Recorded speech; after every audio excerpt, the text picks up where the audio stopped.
Like, out with the girls and, well, let's go over here. And I'd be like, now, I ain't got no business over there. Right. Girl, come on. I'm like, did you not hear me? Girl, okay, see, now I'm going to have to leave you alone. Matter of fact, where's my car? Right.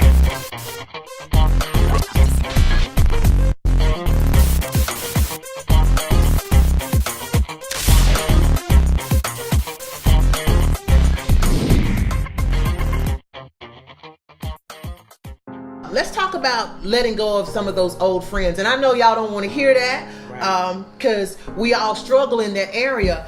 But on this journey, letting go of some of those old friends, changing playgrounds and changing playmates is very important. Just honestly think about it. When I got clean, I even changed the way I dressed. I changed my hair. Everything changed. So friends had to change. Places I went, playgrounds had to change. And this is very important because a lot of those friends didn't get clean when you got clean. So that means they're still doing the same old things they were doing when you left, when you got back. I think it's primary for you to change those things because of the temptation to relapse. Yes. Yeah. You believe that, okay, so you've been in recovery 2.5 years and you like, I got this. Like, right. I can go anywhere. I can go to the liquor store and I'm going to be straight. Right? It's not true. It's a trick. It's a trick. And your friends that you used with, they know what you like. Yes. They know what gets you where you need to be. And that's the first thing they're going to put on the table, and then it's going to be free that first time. Remember that? Yeah. First hit, yes. It was the free one. It was the best one. So knowing that that's going to happen, you have to make a conscious decision to change those things. Yes. Because you're not who you were and you don't want to go backwards. Right. The longer you stay around those things, the more tempted you're going to be. And so you have to say, I'm changing. Right. And it doesn't mean you don't love them. I think that's people get offended because they think that now that you're clean and sober, that you're done with them, and that's not the case. Right. You have to do it for you. And again, that word selfish comes in. And you have to think about what's best for you. Right. And for right now, if that means that you're selfish, then you're selfish. That's kind of like, I get to love you from a distance. I love you, but I got to love you from a distance. Absolutely. When they come and you want to say no, but you got that pressure, what do you do? What do you do? I have to stand my ground. Okay. No is no. No is no. I love you.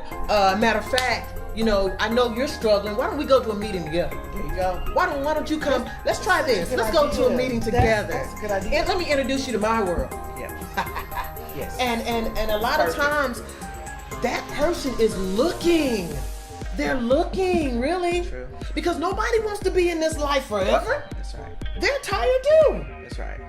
But That's right. maybe it's nobody's ever approached them on that level. Right. Nobody's never loved them enough to say, hey, you know what? I don't want to be. This is not where I'm at anymore. So why don't you try going to a meeting with me? And I encourage you, even if you're that person who is still active in your addiction and you've got that friend who you know is trying to, hey, can I go to a meeting with you? Let me see what this is about. We talked about playmates. Now we're going to talk about playgrounds. Because segue. There's some playgrounds, and I'll share with you when I got out of recovery. I shared a little bit earlier. I went back home to where I was born and raised because that was home for me. But that was also where a lot of my addiction was at. That's where a lot of it played its play at. That was a playground for me. And when I got there, I thought, I can do this. I'm strong enough. I'm clean. I'm good. Superwoman. I had on the S shirt. Exactly. But that thing showed its face, and I thought, whoa. Hey, this thing is real. It's kind of like if you play in the dirt long enough, you're going to get dirty. That's right. And I found myself like, got to go. Call family, look, hey, I know I'm fresh out of boot camp. I know it's going to take some time to build a relationship, but I can't stay here. And that may be where you're at. Right. You may have to flee the place that you call home all your life.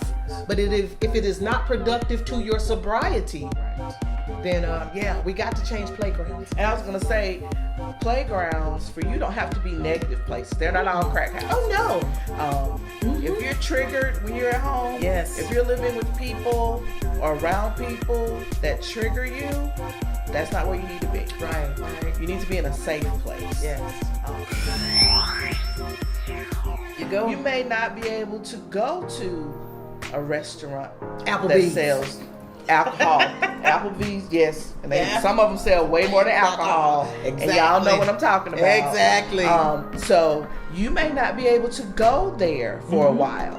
Or if you do, you need to go with your AA friends or your NA friends. Right. You need to surround yourself with people that are on the same journey as you, and some that are stronger than you. Because sometimes people on the same journey, y'all got the same thinking. So y'all might say yes, but if you get around the right people, you should be good. I've got a few friends that say, "Hey, girl, come over. They're having my aunt a birthday party. You know, you and her were tight. Yeah, we were. But I know when I get over there, y'all in the back with the weed. There you go. They're in the corner sniffing the powder. That's it. That's one of those playgrounds, folks. And even if you think that's not my thing, I don't do crack. I don't do cocaine. Right. But you drink. That's what they're gonna have the most of. Yep. Or if you're thinking, they're gonna have alcohol, and you're thinking, I'm not an alcoholic. I don't do that. I can do that and not use. Wrong, because that's a gateway. Yeah. And then you got the man with the powder around the corner after he done saw you have 2 drinks. That's it. Done poured it on his wrist and just holding it out like he's shaking your hand. Waiting on you. Yes. Those playgrounds, it doesn't necessarily, like she said, have to be that particular place where you started. Right. It can be anywhere where there is that opportunity for you to pick up again. Especially somewhere that you were familiar with. I have a lot of family who, we all have a lot of family, and families, just because you had a problem, that don't mean they had a problem. Exactly. And they gonna still do what they do. Exactly. So a lot of times we find ourselves having to say, you know what, I'm gonna have to sit this one out. And it's okay. So I encourage you to be mindful of your playmates and your playgrounds, and love yourself enough to say, you know what, I'm good. Yes. I'm gonna sit this one out. I'm good. We want to touch a little bit on old friends that like to relive the past, that like to take us back down memory lane. And it's when I first got out, I thought, well, it's okay, yeah, girl, you remember, I remember when. But after a while, there should be, and I'm just gonna look at it from this level, there should be some kind of change. Exactly. There should be some kind of change up here. Right. Because I can think about something and then move on, but when I'm thinking about it and every time I see you, that's what we thinking about, are we having the same conversation about the same thing? Right. There's a problem. So we've got to be careful of these friends that like to glorify the old days, the drug days, because to be honest with you, it could be a trigger. Absolutely. It could be a trigger. Absolutely. That's a huge trigger for people. That's in some of the groups that you may go to, or if you go to NA or AA meetings, I've heard a lot of people say, I don't want to go back because I got triggered. Just from having that conversation in NA or AA, you may think about what it feels like, and your body may even respond to the topic, and you want to use. It's not intentional. They're not meant to hurt you. It just happens. Right. So, and you're in a safe place. AA and NA are considered safe places. Right, safe houses. So you can only imagine if you're at the house or you're at the park and you run into your friend and they start going down memory lane, and homie just right around the corner.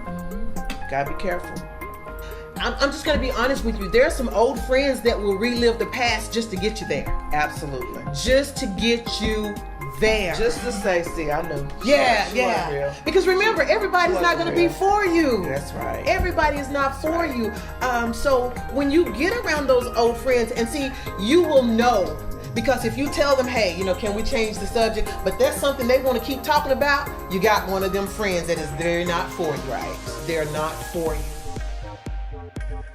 Right. Right. Because if I tell you this bothers me, or this is something that is unhealthy for me, and you don't respond to it in a way that you're letting me know that you're concerned about my well-being, Exactly. then you might have a friend you need to let go of. And that's okay too. Yeah, that's okay. Because you'll have plenty of new friends. Yes, you will. You will. And I pray that this has blessed you. So if you like what you heard, hit the like button, share your comment, subscribe. If you want to hear more, just do what I said.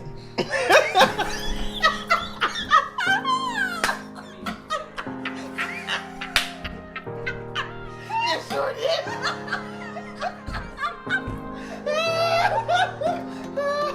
So you just take that off another roll. I like that.